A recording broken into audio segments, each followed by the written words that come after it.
More corporate giants based in Texas are coming out against Republican efforts to restrict voting in the state.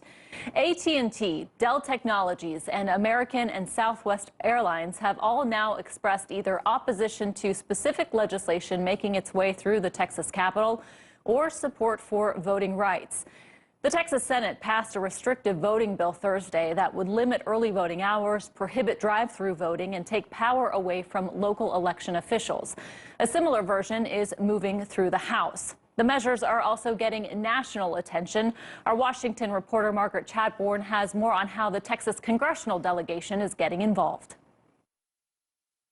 We need a broad business coalition to do the same thing that they did so effectively in blocking the stupid bathroom bill here a few years ago. Democratic Congressman Doggett is pleased American Airlines came out against the bill and wants to see other businesses denounce the legislation. Democratic Congresswoman Eddie Bernice Johnson mainly worries it will impact minorities negatively by making it more difficult for people of color to vote. This is a democracy. That's what we have built since 1776.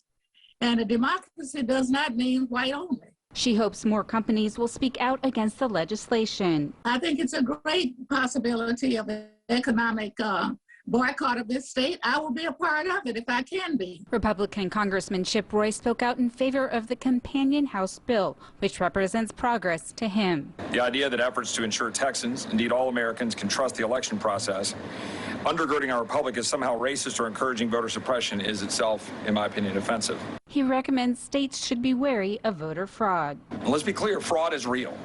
It's very real.